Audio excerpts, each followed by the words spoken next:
Do you remember shooting like the faking sick angle by any chance? 35 years ago. Oh yeah, yeah. I mean, and I was looking forward to working with Jake because it was so easy, so easy. And that makes me wonder. You had worked with Jake previously during your time in Mid South, and knowing what But you knew not about. really. I mean, not. I didn't work with him much there. I mean, I don't. I can't remember. I mean, because when I first met him, when he first started, I was wrestling. He was a referee. Yes. And I started as a referee, but under the Funks back in Texas. A few years prior to Jake. Yeah. So, and was he? I don't know. Did we have any matches in Mid South?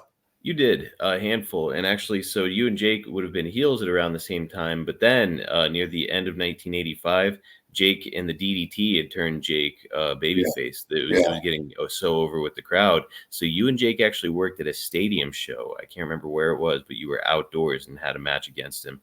And yeah, it's, even then you guys just showed some great chemistry. So I'm sure that entering this program, now you're on the biggest stage in wrestling and you guys are even more seasoned at this point, had to feel like, all right, good. We're really going to make some magic. Absolutely. Yeah. Yeah. I always enjoyed working with Jake. It was easy. Yeah. It was like, sometimes you're in there with somebody that knows, know his ass from a hole in the ground. Every once in a while. Every once in a while, but no, Jake was easy to work with. We spoke before about Virgil having the snake put on him a lot and body pressing it all the way out of the ring as kind of a fun little rib from Jake to Virgil. Entering this rivalry, though, you had to know that eventually you'd get the snake treatment. How did you feel about the prospect of having a big python put on you? It didn't bother me. I mean, it's like I'm not a snake lover either. I always said the only good snake's a dead one because they're just slimy and but I mean, for the purpose of the show and everything, I wasn't worried that this snake was going to drop on me and try to wrap itself around me and squeeze me to death or anything. I mean, when he was carrying that snake into the ring, the snake was pretty docile. Jake would say on a few occasions that, like, because there was more than one Damien. They'd probably switch out the snake, whatever. Remember the same snake, right? And so he would say, like, every once in a while you get an aggressive snake, and sometimes the snake would bite him. Sometimes it would wrap itself around like his neck, and it was like on 2 occasions I think Jake actually passed out and had to be helped because the snake was wrapped around him. So it's like there is some danger in messing around with a live snake. Yeah. Yeah, well, you were never going to have to worry about that happening to me. I don't imagine you'd let it get around your neck. Everybody's got a price. Now, did Jake ever rib you by stuffing the snake down your trunks or doing anything of that sort? No. Oh, he took it easy on you. No, I don't think Jake would have done that because the payback would have been hell. He must have known it. There's a great story about him putting the snake underneath a toilet stall while Arn Anderson was in there using the restroom. And apparently Arn just climbed out of the toilet stall, like over the top to get away from the snake.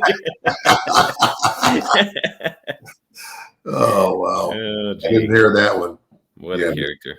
Ted, I'm not sure if you know about this, but you'd have a match with Jake in Madison Square Garden in April of 1989. So right around this period, which DDP is going to reference as his favorite match of all time and something that really influenced him from a psychology standpoint. So really cool that you and Jake were able to have such incredible chemistry that you're influencing another future Hall of Famer who's trying to kind of make his way up in wrestling. Yeah. Really kind of speaks to what you and Jake were able to do. And like, I would imagine you always say that you and Jake were kind of on the same page because you were both second generation wrestlers. So, I mean, is it a lot of time with a guy like him, it's got to be not even really verbal cues. Like sometimes you're probably just giving him a look and he knows exactly what you want, right? Yeah. I mean, it's, of course, we always talk, but it's sometimes it's just positioning. Like, for example, if Okay, if somebody's getting heat on me, and so they, for example, give me a big backdrop, and I settle the backdrop, or they try to cover me, I kick out, and I get up, and I start to go, and I start staggering towards the corner. Mm-hmm. Okay, I don't stagger to the ropes. I start staggering toward the corner.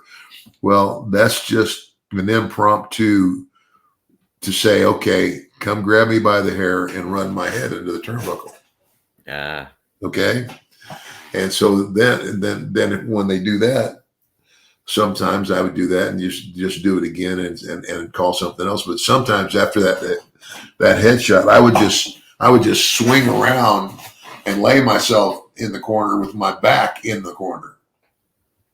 And then just let them, give me a couple of chops and I'd call a spot, turnbuckle backdrop, or, turnbuckle and try to, go for the backdrop. I'm going to kick you.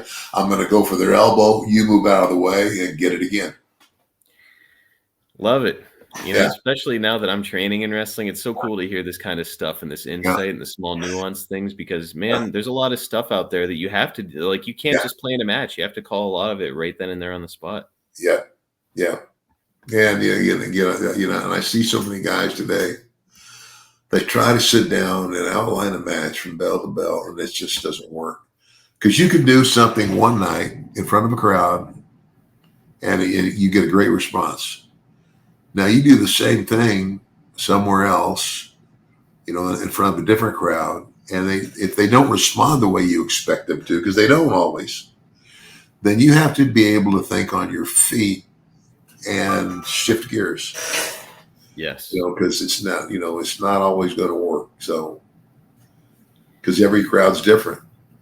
Now, I'll be honest with you. One of the toughest crowds for me and for a lot of guys was Pittsburgh. Yeah.